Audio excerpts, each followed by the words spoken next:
Salut tout le monde, bienvenue dans votre cours de maths et de mathématiques. Et oui, nous faisons les deux.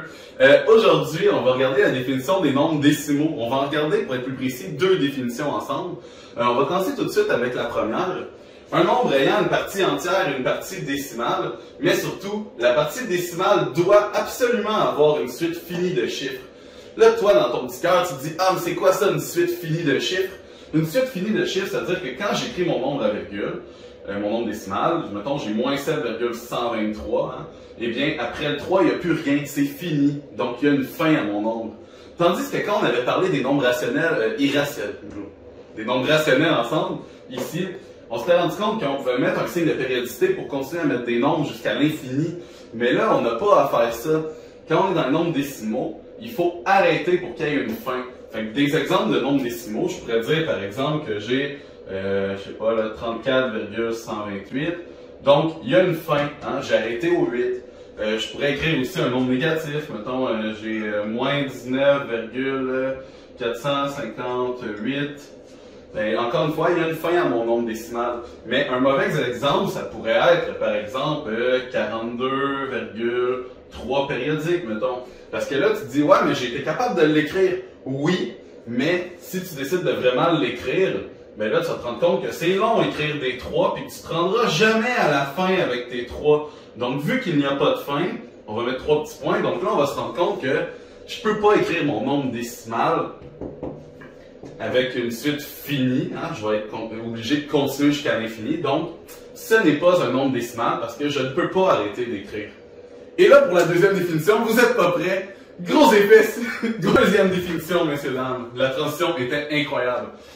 Deuxième définition.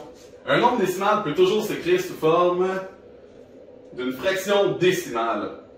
Une fraction décimale, là, tu te dis, mais c'est quoi ça? Ben, c'est écrit ici. Une fraction décimale, c'est une fraction dont le dénominateur est une puissance de 10. Ça veut dire que tu vas avoir un nombre en haut, puis qu'en bas, à la place du dénominateur, tu vas avoir une puissance de 10.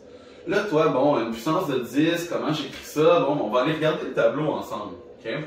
Quand j'ai des dixièmes, on dit que c'est équivalent d'avoir 1 sur 10. Ça fait 1 dixième. Moi, j'ai mis l'exposant 1 juste pour que vous rappeliez hein, que 10 exposant 1, ben c'est 10. Ici, bon, à la place des centièmes, ben j'ai 1 sur 100 dans le fond, mais ici, j'ai écrit sous forme de puissance de 10. 10 exposant 2, hein, c'est 100, donc j'ai 1 centième. Ici, c'est des millièmes, hein, 10 exposant 3, 10 fois 10 fois 10, ça me fait 1000, donc j'ai 1 millième. Donc, nous, notre but, c'est d'écrire une fraction avec un nombre en haut au numérateur, puis en bas, avoir une puissance de 10. Donc, nous, on va aller faire une couple d'exemples ensemble, juste pour être certain d'être capable d'écrire nos nombres décimaux sous forme d'une fraction décimale. Donc, nous, notre objectif aujourd'hui, c'est d'être capable d'écrire notre nombre décimal, et de le changer en fraction décimale.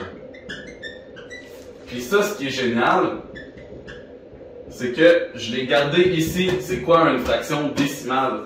Donc, si moi, je fais un exemple, là, on se dit que j'ai le nombre 19,34, donc 19 et 34 centièmes, et que je veux le changer en fraction décimale, bien, je vais regarder ici dans mon tableau. J'ai 19,34.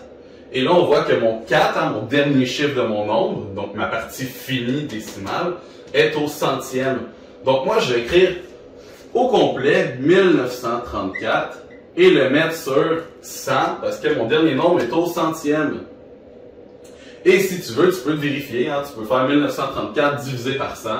Puis tu vas te rendre compte que tu reviens à 19,34. Donc tu as écrit le nombre d'une manière différente, mais ça reste la même valeur. C'est ça, toi, ton objectif. C'est d'avoir la même valeur, mais d'être capable de l'écrire sous forme de fraction décimale. Si tu es capable de l'écrire sous forme de fraction décimale, eh bien, c'est un nombre décimal.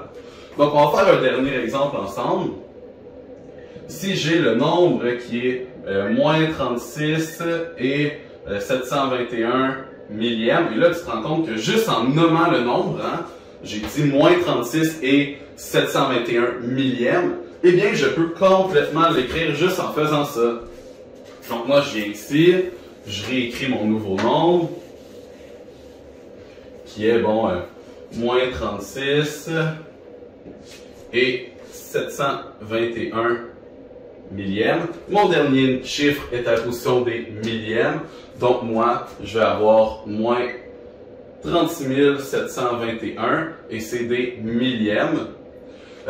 Vous avez le droit, si vous voulez, à la place de les écrire à l'aide de la notation exponentielle, donc à la place de 100, dire que c'est 10 exposant 2, et ici, à la place de dire qu'on a 1000, dire que nous avons 10 exposant 3, et là, on voit que j'ai un nombre sur une puissance de 10, ce qui est exactement mon objectif. Et ceci conclut le cours d'aujourd'hui. Je vous souhaite une excellente journée, gang.